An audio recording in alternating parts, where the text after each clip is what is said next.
Good evening, everybody. Football Cantina MX podcast.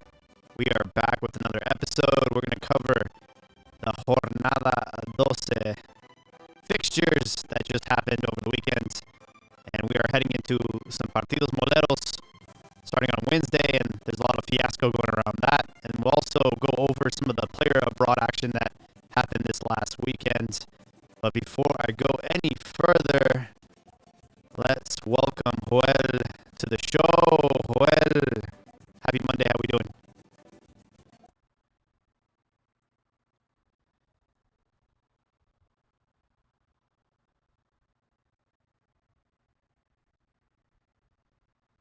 Wait, did you say Chivas won?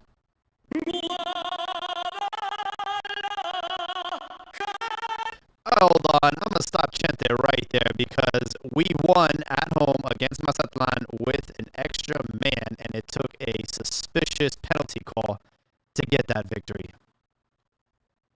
A win is a win.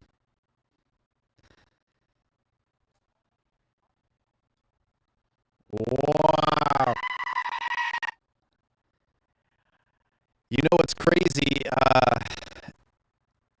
I follow the San Jose Earthquakes on Twitter, and they posted a tweet. Hey guys, we're gonna play LAFC tonight, and then everybody in the comments was like, "Oh, here we go, another 7-0 defeat, 5-0 defeat, 9-0 defeat." So then, right after the game, they tweeted, "You guys were all wrong about the scores," and I'm like, "Damn, bro." And it's their own fans that tweeted like all these comments. It wasn't LAFC fans or haters. It's like their own fans were just like so jaded. But they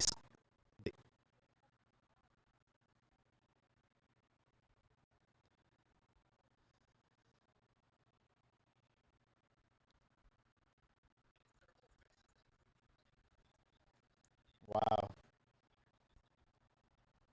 Yeah, man. I the only reason I like keep up with MLS because of the earthquakes. Like I follow the account on Twitter, but it's pretty crazy, man. He's having kind of a fiasco season over there in San Jose. Um, but primarily want to focus on the Jornada 12 that just happened, and I'm not gonna lie, man. I kind of feel bamboozled because the clasicos that we were supposed to have, for example, the Rejo Montano Clásico on Saturday, Monterrey Tigres, that was a snooze fest, and then America and Cruz Azul, also a snooze fest. So I feel like we kind of got bamboozled there.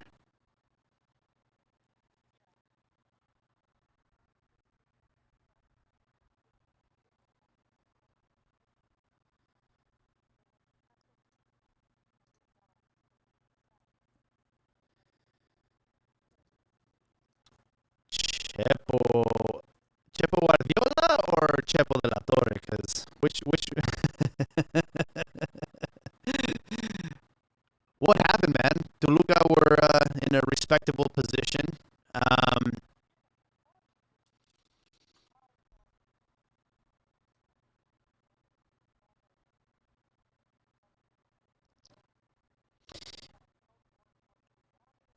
huh,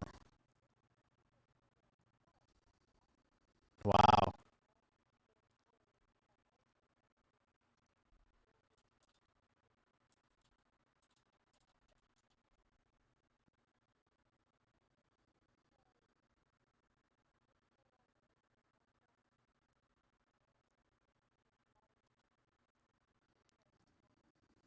Did he did he lose the locker room?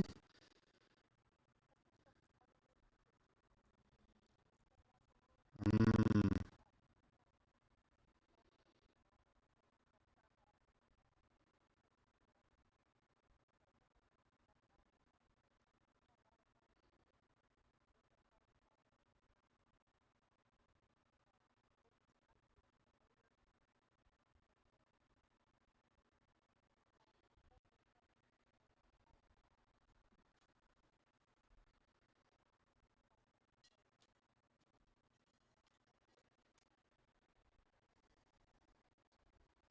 the Netflix show.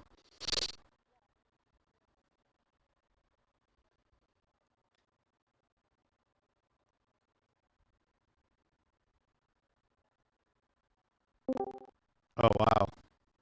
I forgot if they were just trying to replace the coach or whatnot. Uh-huh. But I mean, it's something that does happen. I'm not saying that's what happened, but I wouldn't I wouldn't you know I wouldn't be surprised if it did.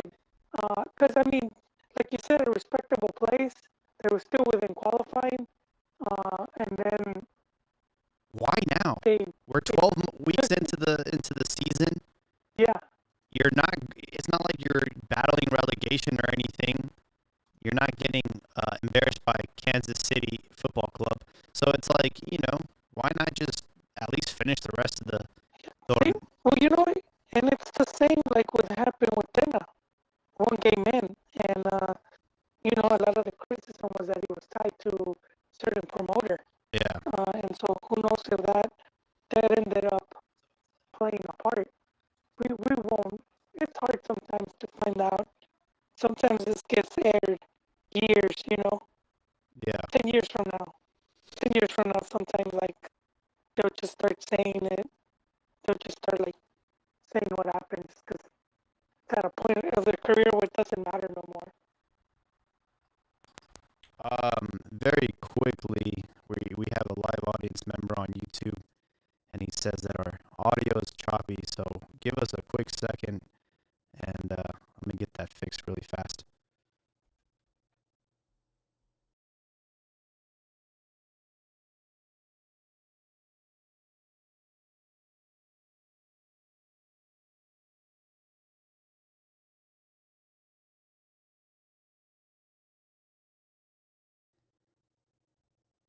All right. Can you hear me? Hello. Hello. I could hear you. Okay. Cool. Sorry about that, folks. We had some technical difficulties. So where do we go from here? I think that there was a rumor saying that, and this is like fresh off the press, um, that Osorio was approached to replace Chepo, and he said, no, thank you. He said no, and sometimes when they sack a coach like that, they usually already have someone lined up. So chances are they had one before, because the better result was the previous one.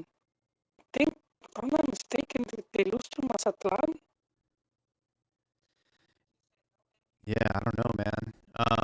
This is new information for me. I haven't really kept up with Toluca that much this season, but uh, you know, if I feel like here we go on to the coaching carousel and recycling coaches. Um, you had Cristante, La Volpe, Chepo, Cardoso, maybe throw in Ojitos Mesa. I don't know. Okay, they lost to Juarez. So they lost to Juarez at home. And, I think that if you wanted a result to sack the coach, that would be the one, because that was before that two hard defeats to Puebla and Querétaro, both 4-1. Oh wow. And then they tied America. Then they lost to Santos at home, and now they took a draw against Pachuca away. Um, but they had it wasn't all that bad. They beat Chivas, they beat Tigres, they beat Atlas away. I mean, that's something. They did lose to Mazatlan. So yeah, they were a team that they weren't very consistent, but they were they were sneaking out wins here and there. I guess they were doing just enough. But I think for Toluca, especially a team that's been on the just hasn't been doing well. I mean, just get to the Liguilla, and that's a good important step. And people forget just how hectic this Liguilla has been with the no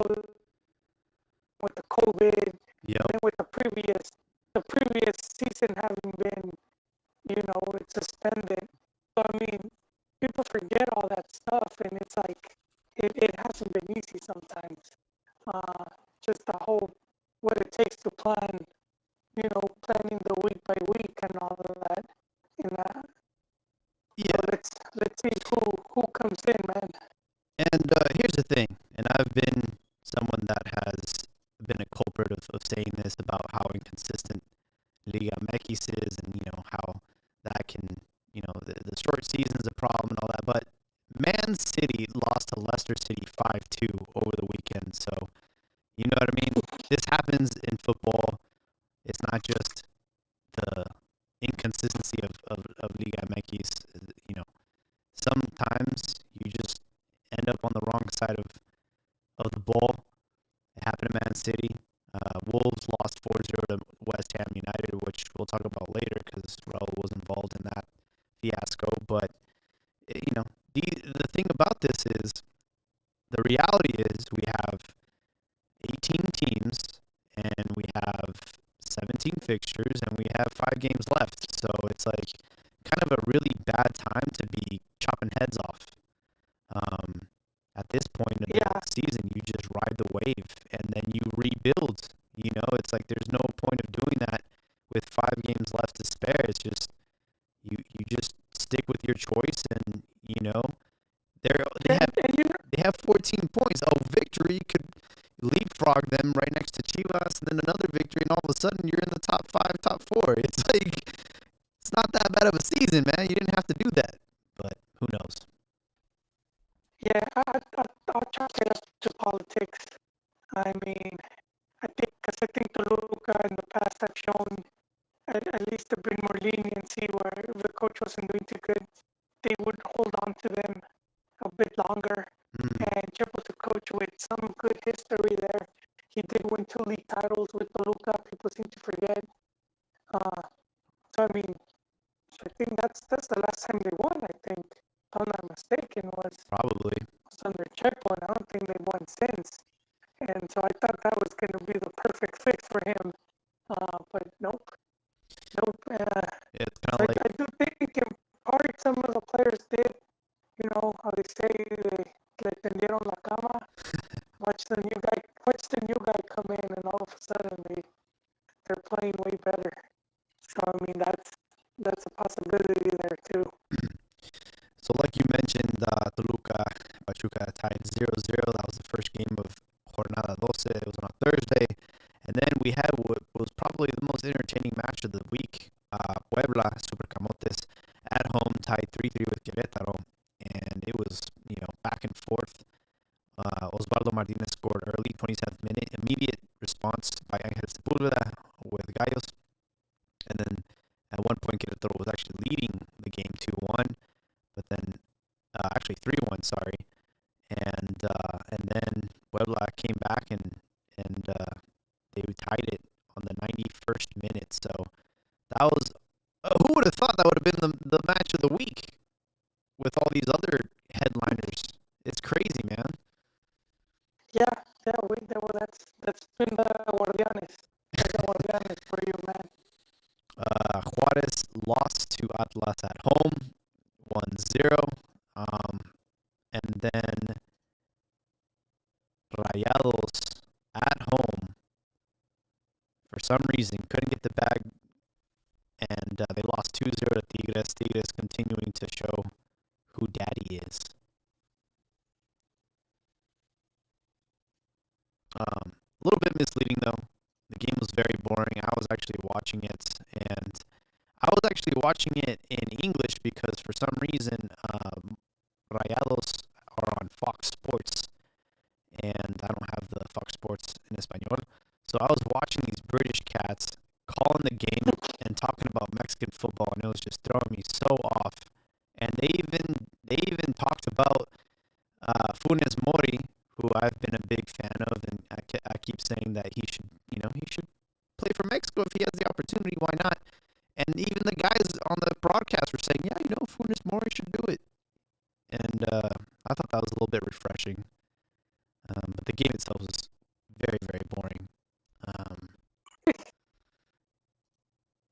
And Mohamed, he's still the coach, but he's had a tough season. Well, yeah, but better than last. They are in 8th place. So, I mean, that would be Liguilla in the regular season. Now the new one, you could be in 12th. So that means Atlas, surprisingly, is just at 12, man. So good for the Rojinegros. Yeah, they're no longer in last place. That belongs to Atleti San Luis, which lost to Leon 2-0 with the man down as well. So tough. Yeah, Leon is the undisputed right now. That's They're right. the league leaders, 27 points. Just one above Cruz Azul in second, and America in third with 24. In America with back-to-back clasicos. Piojo does not lose them. This is another coach that it's found it amusing how there was like a while back this whole fuera Piojo thing kind of trend, and it's like I don't think the fans or a good chunk of the America fans really appreciate what they have with Piojo, man. His numbers are insane if you start adding up, just his record for qualifying to Liguilla or at least fighting for a championship. He hasn't won that many as much as people expect, but I mean, I think this is the reality of America where it's like at one point they were the powerhouse where they just had all the top players. That hasn't been the case for a long time, and it's been Tigres and Monterrey that been spending the most and bringing the bigger names, even Cruz Azul. So they're no longer that team. They were like, at least when it came to spending, they were like the Real Madrid of Mex when it came of like bringing in the star power and whatnot. And dude, that just hasn't been them for a while. I don't think that they need to do that, and they've shown that they don't have to. But I still think like people they still have that old mentality, and they're expecting much more of this team. Almost similar to what's going on with Chivas. A lot of the fans expect more, and it's like, dude, it's a team that in 40 years will pretty much win one title every 10 years. Yeah. They can't afford to keep a strong squad. So why are you expecting all this stuff? Other things need to change before you could have these high expectations. But yeah, man, it's impressive. He has America up there in third place, and he's always found a way around injuries. He's had a lot of important players injured, and so right now it's Memo who's looks like he might be missing 6 weeks. Yeah. So for people that don't know what happened, there was like a training camp for the players that were called up for the upcoming friendlies, which there's a lot of shit going on with that we're going to be talking about. But both Ochoa and Cordova came back with injuries. It's kind of like when you let your buddy borrow your car and then he brings it back and there's a hubcap missing and your front bender's all messed up. You're like, hey, what the man? What the hell did you do with my car? And Miguel Herrera was defending his players and saying, he doesn't want to let them borrow these players anymore for meaningless games if you're going to bring them back all injured. So I don't know if he was using that as an excuse, going into the Cruz Azul match. But they ended up not losing, like you mentioned, back-to-back clasicos. You didn't lose any of them, so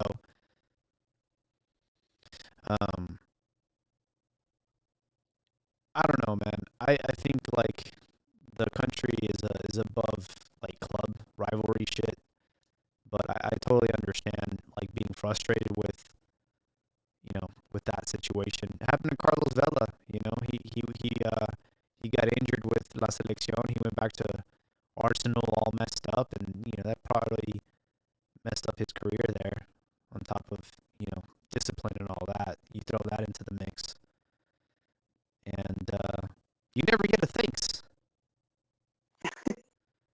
You never get a thank you for doing this for your country. I guess I really don't know what. Do they get paid for playing for La Selección, or is it all just for honor? I don't think they get paid for the amistosos. I know you get like stipends, maybe like spending money or stuff like that. But I think it all comes down if you play in a tournament. Then right there you do end up getting like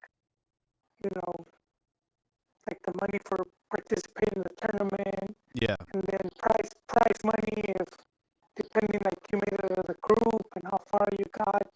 But I know with like Mex, which is heavily commercialized national team, I know there was this a while back, but it's been recurring. But it's sort of like with image rights. Interesting. And I don't know if you remember that it was going to be an amistoso, and they had this billboard. It was going to be where was it? By San Francisco. I forget the name of the place. Oh, in Santa Clara? Yeah, there you go. It was going to be some amistoso. It was like a molero, but they had like this billboard, and it was like 3 players that weren't even called up. It's like Chicharo, Guardado, and Ochoa or something. Yeah, I think those were the ones, but they weren't even called up. But it's stuff that where they end up, we all remember those sandwich commercials, and so stuff like that where it's like, and a lot of times when you have these amistosos, the players end up having to like cut promos or whatnot, or it's not just meet up with. It's not just training. It's like photo shoots and having to be a little puppet. Doing all these commercials and. You go to the big corporate party, man. You have to attend the corporate party or the birthday party of something. And then they have the balls to get mad at the players when they call in hookers and blow off some steam. It's like, come on, man. You literally have been riding our ass all day in training. I'm here. I had to like travel 3,000 miles because I'm playing in Europe, and I can't even bang some hookers. Come on, man. This is a joke. Well, yeah, and then you suspend me for 6 months. Well, because it's the image, you're selling that image, and it's like the wholesale image. Like they used to have a Wheaties. I don't know if you remember. I'm probably too young, but they would always have like an athlete. Oh yeah, of course. Usually like an Olympian. Yeah. At the Wheaties box. That was just right after they won, but there was scandals like they got caught with, driving with hookers and cocaine and all. They're gonna pull you out of that box. Can you imagine? What's in this? Can you imagine going to like South America to play in Copa America, and you're not even playing with like your homies. You're playing with all the rejects, and then you're getting like ridiculed almost every game. So then you decide to throw a party with some hookers and stuff, and then you get caught up. Not only did the press get all over it, but you find out that they also stole your like iPads and all your money, and then you get suspended. Like you would never go back and play for Mexico after that, dude. You'd be like, screw you guys. That incident, it's crazy because that incident you're talking about, that's how they got caught, because they reported, right? They filed a police report to the hotel saying, they stole all our stuff.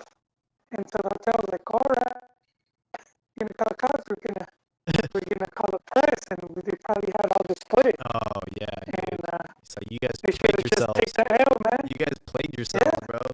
Charge it to the game, man. You lost. It's like, bro, it's an guys make that in a day? Like, you guys are stupid for doing that. It was like, what was it? The second, what was it? The Monterrey? That's what they gave the women's team Oh, for winning. That they was the give prize. iPads. They They couldn't gave give them them a bonus, iPads. but they gave them iPads. Yeah. So Pumas, kind of going back to Jornada 12, Pumas, with a man down, managed to salvage a draw. They were actually losing the whole game, and Juan Ignacio Dineno scored his 8th goal of the season. And Pumas, despite the loss against Leon, kind of bounced back. Now they're floating in the 4th position. And that's pretty much the entire jornada. I definitely wanted to kind of talk a little bit about Chivas, and this kind of ties into, I don't know if you heard, but Luis Suarez was sold to Atletico, and he was very emotional. And Messi on his Instagram said, I can't believe that this happened. I don't agree with how they treated you. And then all in the comments was like all these ex-Barcelona players like Puyol and Neymar and Dani Alves, and they're like, yeah, I can't believe like this shit's happening. What a joke. And it just reminds me of when Chivas used to treat their legends like that. Claudio Suarez, Ramon Ramirez, Ramon Morales, even like They still do. Bofo, Omar Bravo, like they all I left. know Bofo not so much. Well, yeah. As much as I liked him, he was a drama one of queen. my favorite players. Yeah. He caused some he shit. did it to himself. Yeah. Man. But you know, I don't know if we mentioned it here, but there's this like YouTube, it's like a podcast. You can see it on YouTube with Martinoli and I think Medrano, but they have like former players, and it's like they're just like shooting the shit. Okay. And so they were talking about when Aguirre took Bofa to the World Cup. Oh, in 2010. So, yeah, because first they were talking about how La Volpe took Chiquis. So his son-in-law. yeah, so I think it's Medrano who said every coach does that. They all have their favorites, or they all have a player that, for whatever reason, they feel that that they belong in the team. And he mentioned Bofo going to the Aguirre taking Bofo, and then I think it was him. I think it was the same Medrano dude that goes, and Bofo ends up getting in a fight with Valencia. During the camp. Yeah. Valencia didn't go to the World Cup. Well, but he said they got in a fight, so I don't know what was going on there. I don't know if what was his name, but this is what I'm getting at. I don't know if it was around the 2013. Well, I mean, I don't. Who was it? Because there was two times. I don't know if it was 2010. Because Aguirre did call him, and he took him to the Gold Cup. And then I don't know if that's where he started some stuff. But long story short, it was like around 2013, I think, when Bofo was trying to return to Chivas, trying to retire there, and Palencia was like the boarding director. Oh, shit. So he must have been like, yeah, no, I'm not signing off on this. Yeah. No, I just thought it was interesting, because obviously Messi's having an awkward moment with Barcelona this year. It's like he wants a divorce, but he still has to legally be married for now. And then you kind of... You mean to divorce to Barca? Yeah.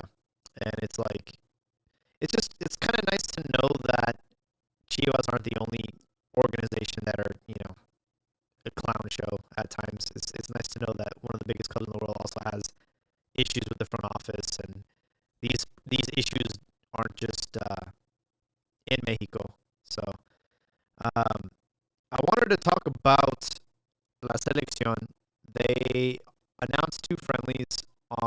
One's coming up on September 30th, and they had originally announced Costa Rica as their opponent, and unfortunately, Costa Rica had to drop out. In the beginning, I thought it was because Mexico didn't have like a solid plan for them, but in the end, it was actually Costa Rica's fault. Their own country did not have the correct procedures to um, take in the players back into the country. So they had to be in quarantine for 14 days upon entering Costa Rica. But the players and the coach and all them and all the clubs said no, because then they're not going to be eligible to play for their clubs. So they decided to opt out of the upcoming friendly, and we're going to end up playing against Guatemala. Oh boy, Guatemala. That's it's better than no game at all, you know? is it at this point? Why don't we just ask a club in They, Mexico to play against the selección? You know, now, well, it's commercial. I do think they have to fulfill commercial television and whatnot. I see. That's a big part of it. That's always a big part of it. It's the negocio, man. It's the negocio. I know as fans, They have like we just look at the sporting side, but this sport is business first, sports second. So all the stuff that doesn't make sense to us. they have to fulfill like contracts and stuff. Is what you're saying? Yeah, yeah. It's like, hey, according to this TV deal and this stadium deal, you guys have to put out at least, X amount of games this season. So, I guess they're just scrambling to find any team to play against them. I can't even name you one player from Guatemala, man. Carlos Reese was the last player that I knew. I'll probably still call him up. Yeah, for real, man. It's like I can't even name you one, man. No, man. That Guate for a while they used to put up a fight, and then they sort of disappeared, man. But I guess sometime in the '90s, I don't know what happened. We might have to get someone in here to tell us what's going on over there. Maybe What are they feeding the players? one of the panelists from ESPN, because I'm sure they're all from Guatemala, Honduras, Central America. Yeah, because I remember when the Salvador team, they fell apart, and there was like a lot of corruption. And I remember during one of the Gold Cups, Cienfuegos was like, he broke down, he couldn't like fully talk about it, and he was just, he broke down crying. It's pretty tough to see, man. Wow. And yeah, that's another, national teams that just sort of like kind of disappeared, and instead you have now like Panama, which came up, and then every now and then you have some Caribbean team shaking things up, or Trinidad. Oh, rest in peace, Trinidad. What happened to them? They have been suspended. Oh. So I don't think that they will be going to the World Cup anytime soon. Was there more corruption? I need to look it up because I heard about it, but I didn't really look into it. Grave violations.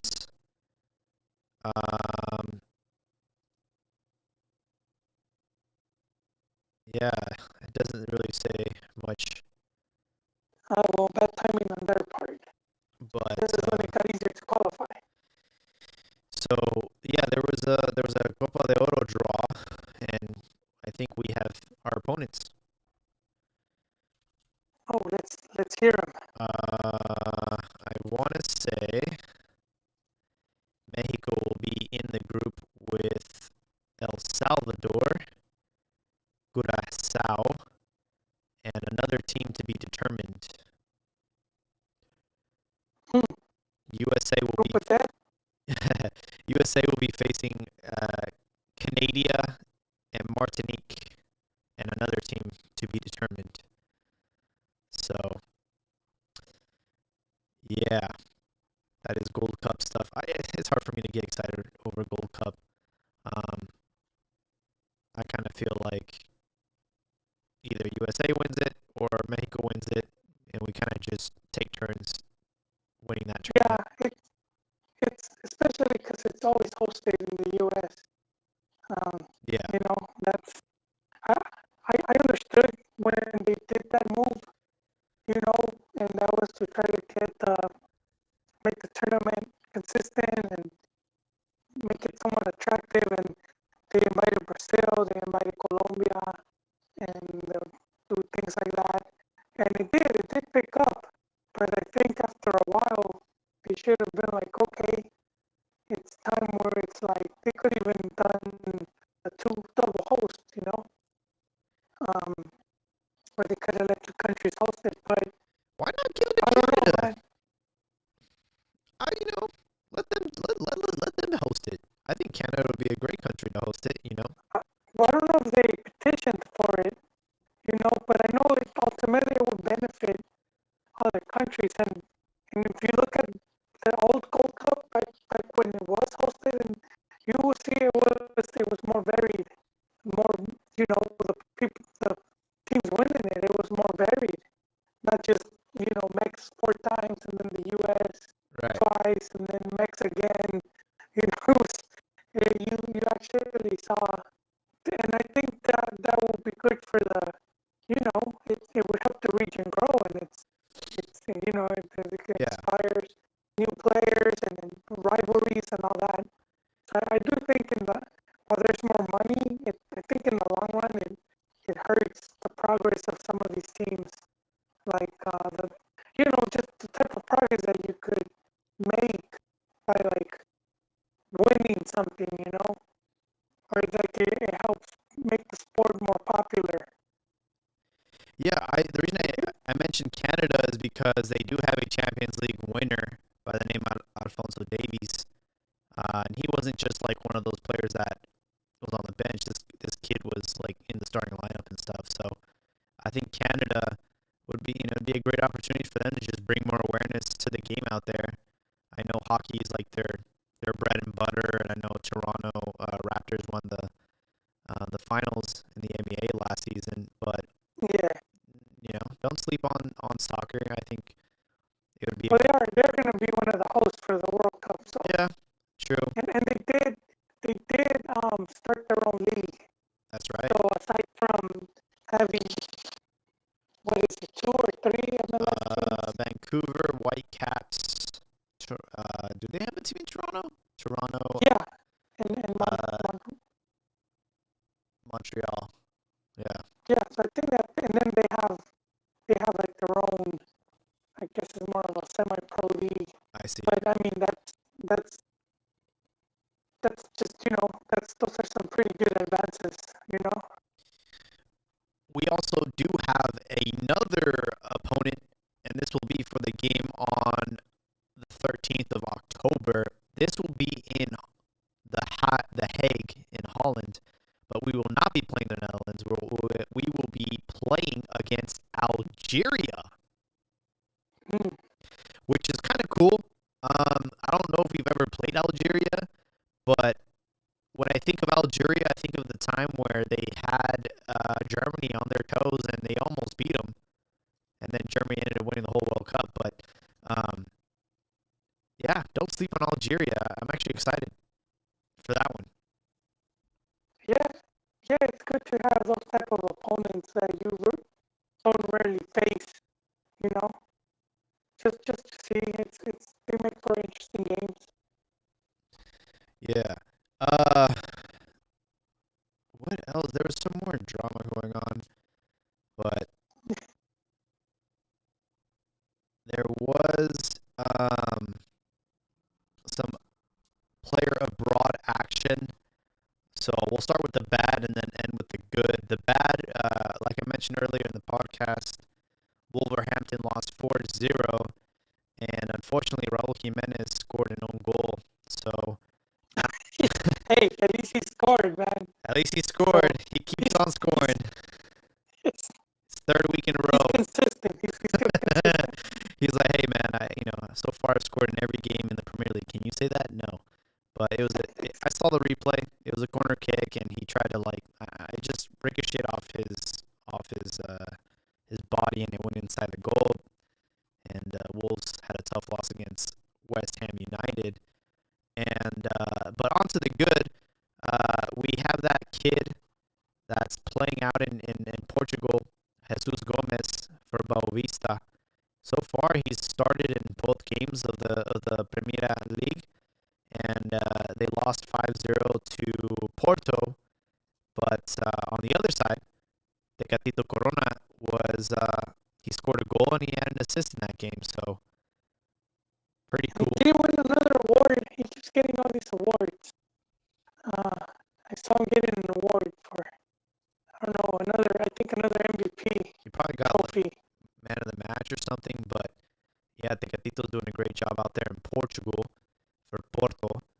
I was actually watching a documentary today on Netflix, and they were doing a thing on Mourinho, and he coached Porto, and he said that Porto is like a city that is full of hardworking citizens, and the expectations are that the team plays with the blood and has the sweat. So for him, for Corona to be named the MVP of the league and to continue to win fans and hearts and minds it makes me proud, because he's Mexican.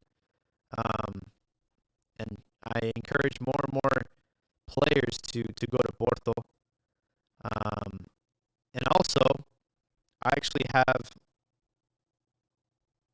a sound bite because Chucky Lozano scored a brace for Napoli, and Gattuso had some nice things to say about him.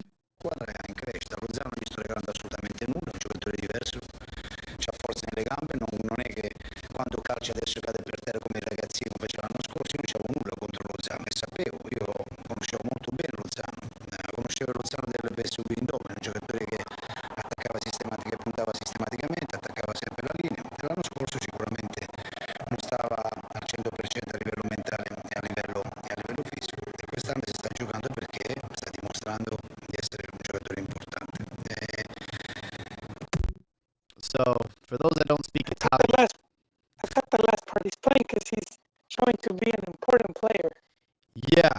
So they were asking him about Lozano, and he said straight up, "Hey, I didn't hand him anything. He's a distinct player this year. He has gained strength in his legs, and he doesn't fall to the ground like a little kid anymore. I had nothing against him. I knew the PSV version of Lozano, the player who scored goals, who always attacked the lines.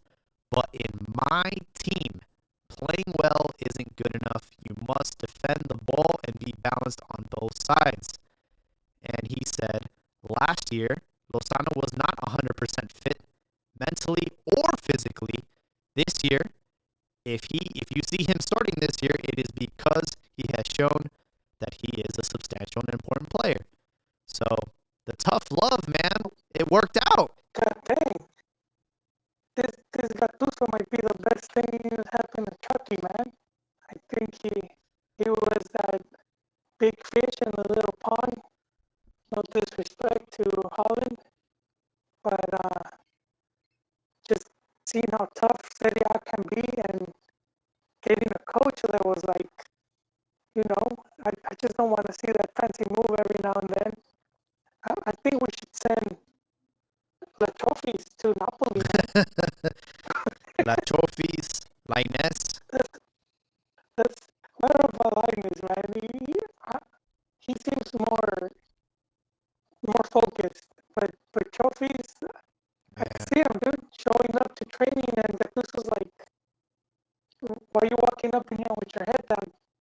Get the fuck out, man. Go back home. Yeah, he would be like, "Hey, go back home. You're dismissed from training today."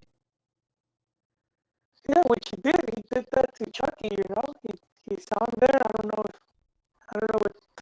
doing, and Gattuso was like, "You don't come here to mess around. Go home." And that must have been like, a bucket of cold water. When because I think at that point he was the biggest transfer. I don't know right now, but I know around that point they had paid 50. Yeah. So for the coach to tell him that, but wow, man, I'm excited for what could happen. And hey, big credit to remember the words of Borghetti, where he said Chucky should stay at Napoli and just fight to earn a spot because it would help him develop his character. Oh yeah, dude. I'm definitely eating crow from last season. I think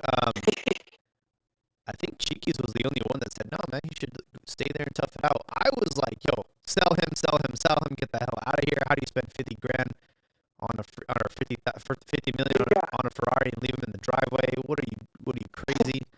But no, I agree with you.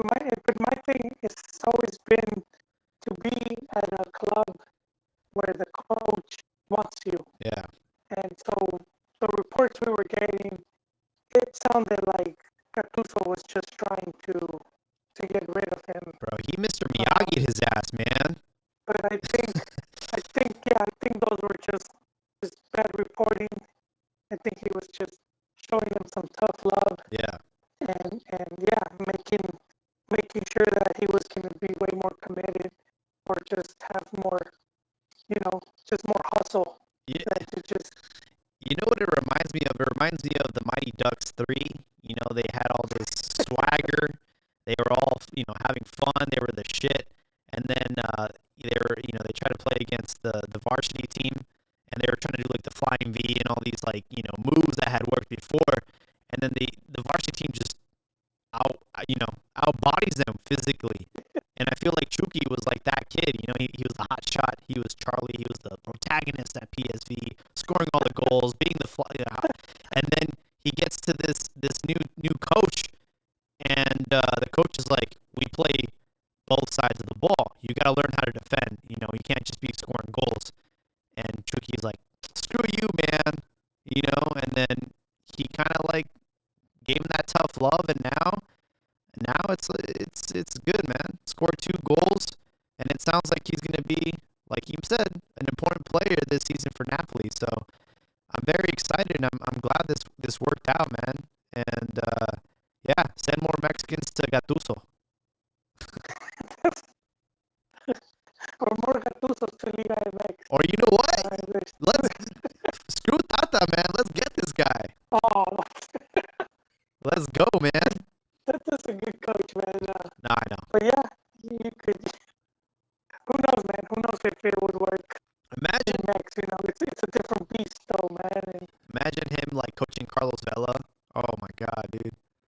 Or like but Marco Fabian. No, but they tried. They tried it, and this is one of the big disagreements I had with Jon.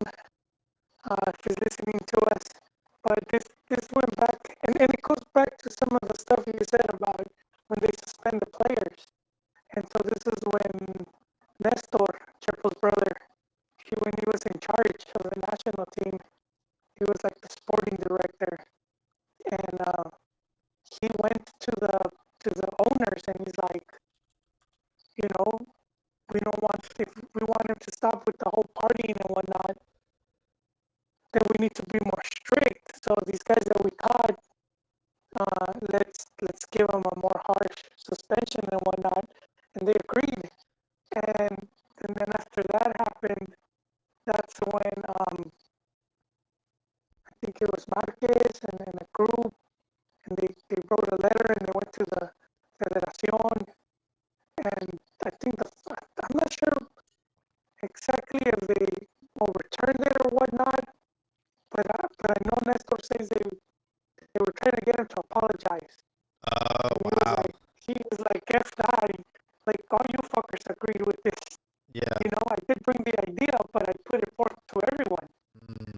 So he quit because they threw him under the bus. They made it seem like it was just him. was executed poorly. But I think at that point, if you were going to go that direction, then they should have just stick to their guns, man, and just been more like that, and then just do it better next time. But I think once they bent the knee, ya valió madre, and all that stuff has kept happening, and it did keep happening, and you have to wonder if it's affected results, because you're celebrating ahead of time. Yeah. Yeah, I mean, I don't know. I feel like you just kind of have to have the right group of people surrounding the team. Like, you got to have people that know how to handle players and also know how to let them have their time to just mess around and get that out of their system. And I don't know if we've ever had a coach that was like a player's coach. I think we've had a lot of coaches. So like a coach's coach, but sometimes you need a player coach. You need to know your audience and understand that these guys are still young and they're still trying to live their lives and stuff. So I just remember Cuauhtemoc when he went to that World Cup in South Africa, and then they caught him smoking a cigarette in his hotel room, and they made a big ass deal about it. But I'm like, yo, man, this guy's pushing 40. Just let that guy have his ciggy. You know what I mean? Ends up scoring a goal for us anyways against France. So it's no, players, coaches, and also coaches where it's they're so accomplished. What can you tell them? So Gattuso is one of those where as a player he won it all. And he won the league, and he's a World Cup champion. And he damn near lost his eyeball because he was so angry. So yeah, it's pretty crazy. This guy is. I remember Gattuso in his prime. This guy had a shaved head. That was one guy you did not want to fuck with. That guy is not who you want chasing after you over the ball. This guy was a beast. Pitbull, man, pitbull. So I love the mentality, and I'm glad that Chucky has grown up. And who knows, man? He might have a breakout season with Napoli, and maybe he'll either stay there or maybe he'll get picked up by a bigger team. We'll see what happens. Well, for me, I hope that not only does he, he becomes a more mentally stronger player, more rounded player, but I hope he brings that to the selección as well. Oh yeah, we could definitely use that in la selección. We've seen how a lot of times when you have players like Rafa Marquez, and they could inspire the guys around them, to hustle more.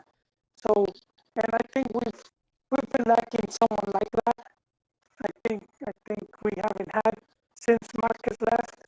I feel we haven't had a player that is so above everyone. I mean, that everyone is gonna hustle more to just because that sort of inspiration. And I think Bella could have probably been, but he didn't want it. And then the rest of the players just sort of just haven't taken the ball. I mean, we do have Jimenez, but he is more recent. He just started from the previous season where he started to light it up, and then there hasn't really been that many games. So it could probably be him. Who knows? But I think just because of his age, he's much younger, and he's gonna end up being a big part of this proceso and next. I think he's the poster boy, man. He's the poster boy. He's one of our best players, along with Raul Jimenez. And you bring up Marquez. I mean, this guy was such a legend that we called him up for the World Cup in 2018. That was his 5th one, and he's the only player to captain 5 World Cups. So not just in Mexico, but just in the World Cup history. So I mean, this guy's a freaking legend. And you kind of saw Guardado stepping up to be the next leader, but he's on the wrong side of 30, and I hope he doesn't make another World Cup because we got a lot of talent, and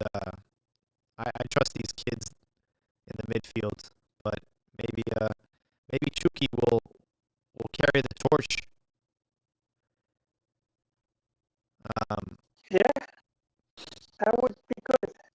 we have kind of a messed up schedule because again we have that game midweek against Guatemala. However, business will go on as usual, so there will be matches on Friday. So teams like Chivas are kind of screwed over because I believe they loaned out like 5 to 6 Chivas players, but they'll still have that game against Tijuana on Sunday. And Who Tijuana, hasn't been playing? who has not been They've playing, missed their last 2 games due to COVID. and So hey, Tijuana might be easy pickings, man. Or they might end up infecting Chivas and then we'll lose more players. you know what's They crazy? will lose, I should say. What's They'll lose crazy? more players Yeah. to COVID. What's crazy about Tijuana is the game, the friendly game against Guatemala is on Wednesday, and they will be playing on Wednesday against Juarez to make up for the match that they haven't played. So Tijuana will be pretty worn out because they got that game against Juarez on Wednesday and then us on Sunday. So 2 games in a week after, like you mentioned, being sick. So I kind of hope Chivas have this in the bag, but who knows, man. Yeah, well, I think that's part of it where they start where they I'm not even making sense. No, Pelaez was one of the things that he planned for was, when you're missing players, so he wanted to make sure there was enough in the bench. So So you're telling me we're gonna see Peralta and Gallo? that's what they brought him for. Oh man, Peralta not so much, but I don't know, man. Chevy Martinez has been doing pretty good. Peralta got minutes against America in their clásico. You know, they decided to put him on instead of Saldívar, instead of. Did he play against Mazatlan? Or did he get benched for playing thumb wrestling with his old America Oh buddies? yeah. Against Mazatlan, let me go back and check. I actually did not watch that game. That must be wild. But it looks like he did come on. Yeah.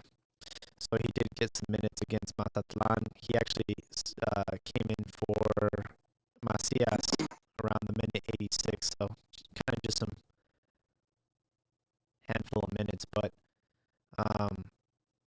interesting changes to the lineup with Gallo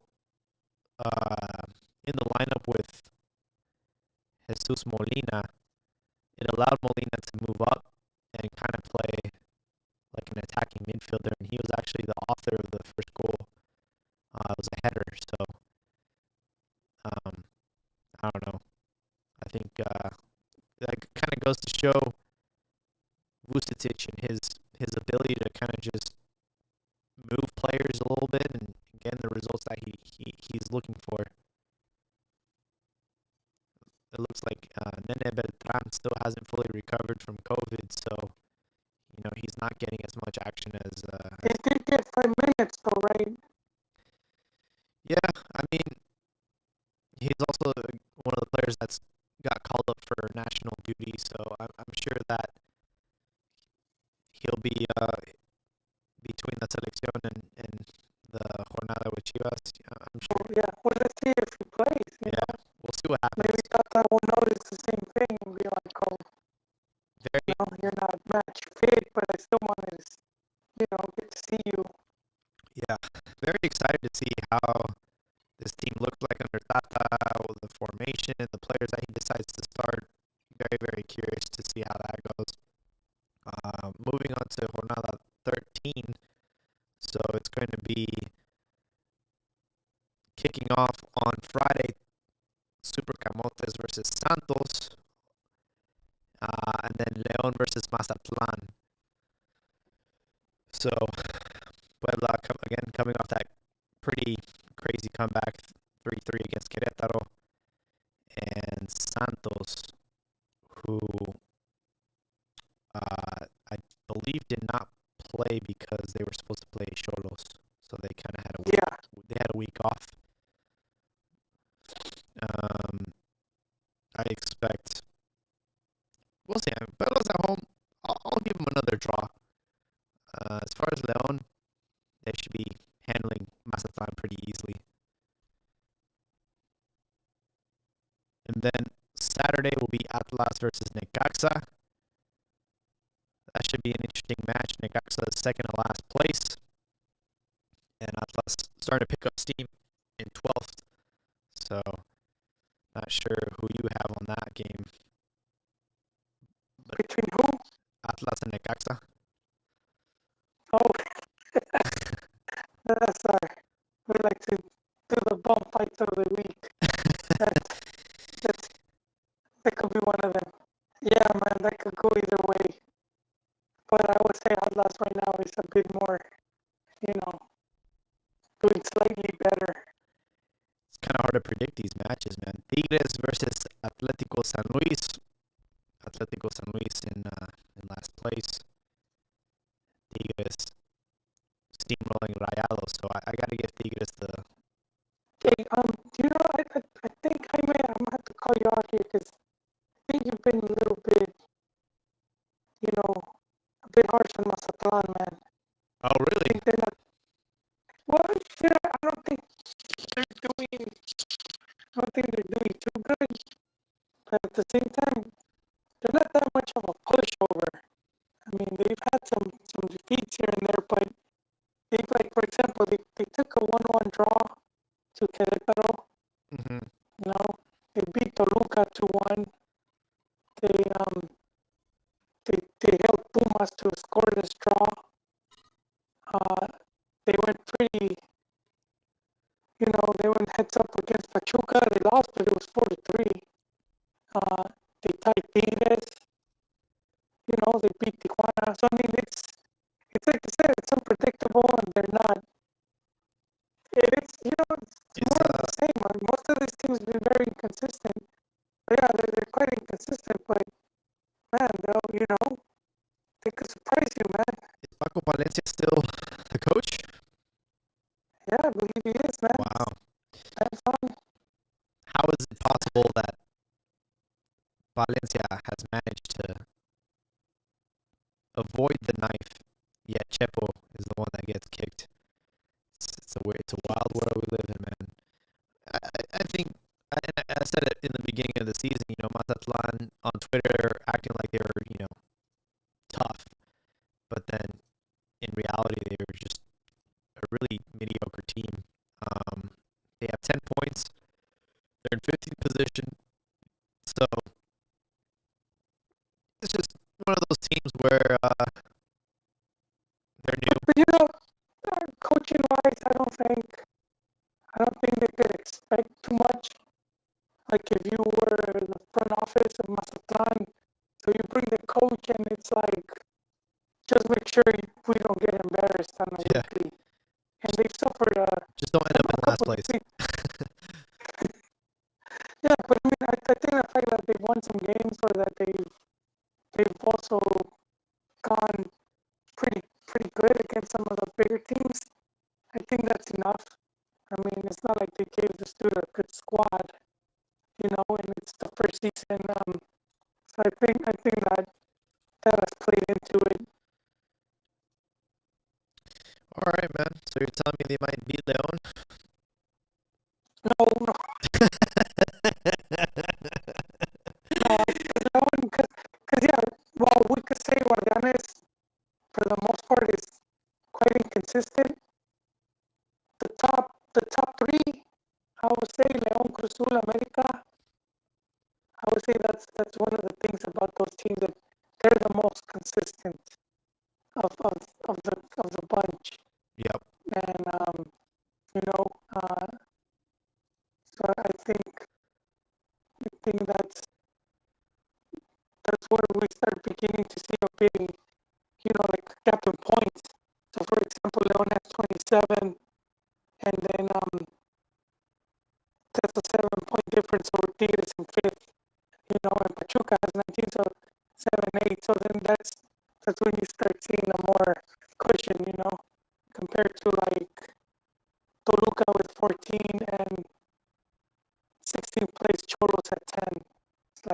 Yeah, game and a half. there's actually starting to see you're finally starting to see some gaps between the top three and the rest of the league. So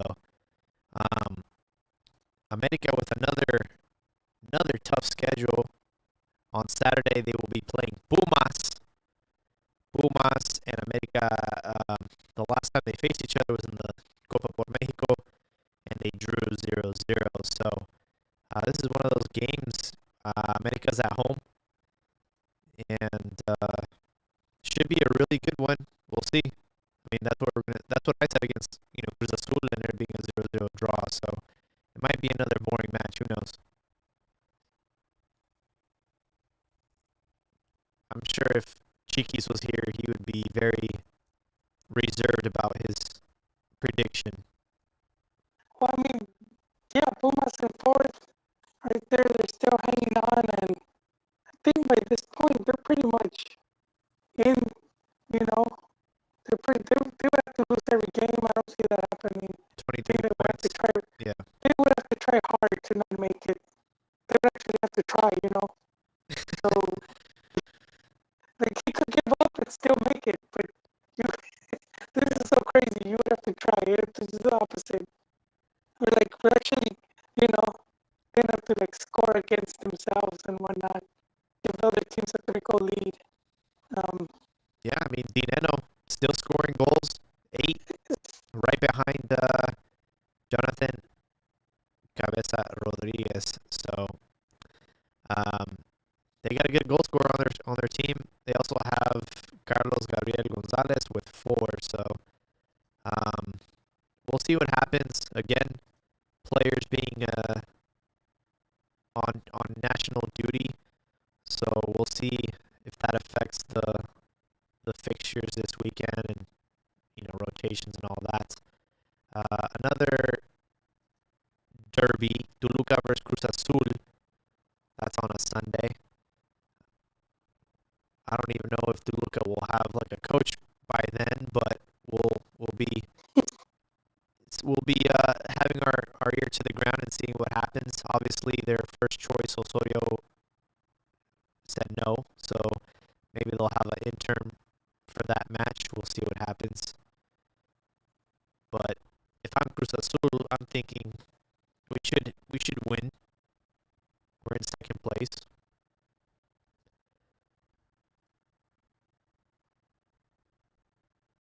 On Sunday, another game for us, Juarez versus Pachuca.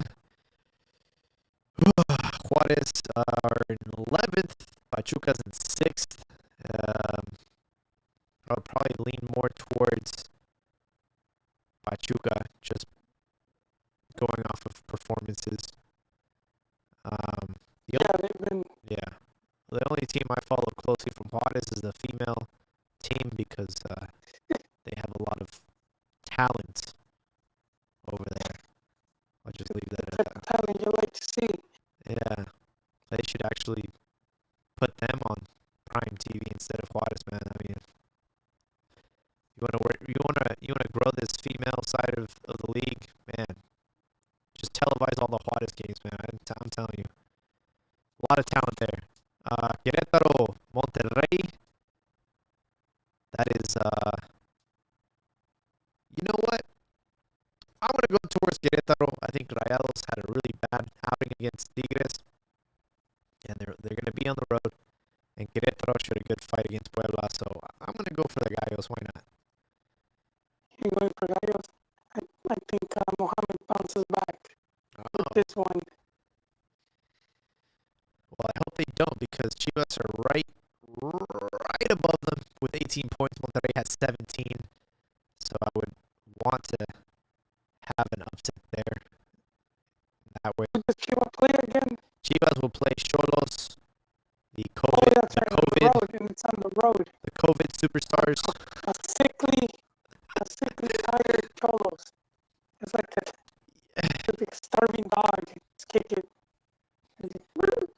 I think they should just be responsible and professional and just say, it's not safe for us to field these players because there's no way you catch COVID and you're ready to go in 2 weeks, man. You're probably going to give it to the other team. I think that's like, I think one thing that remains to be seen, right? Like, are they going to line up those players, or are they going to have to use the youth or some of the reserves?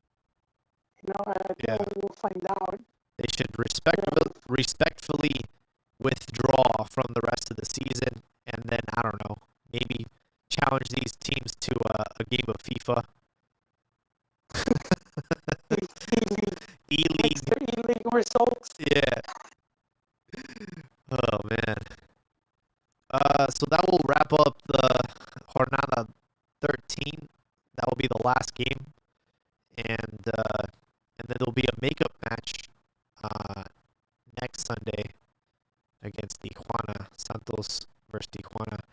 But if I'm not mistaken, there will be that second friendly fixture in Netherlands. So I don't know if that one's like a FIFA friendly. We'll see. Oh, yeah. Well, seems like Cholos, who knows, man, their season might be done by this point. Yeah. Just because of it's already hectic scheduling, all the jornadas were not missing 2 games, and then with all the sick players, who knows if they recovered. So if they do manage, good for them, but I think we would all understand if they just, just pack it in, man. That's it. Yeah, just for the safety of Dude, others. you know what? I'll give it to my youth. Yeah. Give it to them, man. You might Put the under 17s up in there. Why not? find me a good prospect. If there's anything we've learned from the under 17 World Cup is that Mexicans peak at 17. So just put that team out there. Who knows? They might win. Yeah, that did actually make sense. Those teams you might have some good. And Chivas continue to get criticism because, again, female side killing it, the younger side's killing it, senior team, what happened? But They're still in the fight. staying in seventh position, you know, I'm used to a Chivas in the mid-table and just. That's right. They're still doing better than the past 3 years. Yeah. And they were finishing I'm 14th, 15th, 17th. I'm totally okay with just slipping in there. Nobody's even noticing. Hey, how the hell did you get in here? Hey, don't tell anybody. And then you turn it on. You turn it on for the playoffs. You know, if there's one thing I learned about sports, it's not about how you start the season or how many wins you have, but once you get into the playoffs, man, if you're hot, you're hot. You're gonna go in there and you're gonna take over and upset some of the higher seeds, and that's Chivas' bread and butter, man. I just hope that by then, Trophies catches some lightning in a bottle, man, because he's kind of like the player you need to be the X factor during those games. We should send him on a flight to Napoli and have Gattuso give him a little training camp. I don't know. Bring Gattuso over for a motivational speech. All right, well, we are pretty much covered everything we were going to cover tonight. Do you have any closing thoughts before we sign off?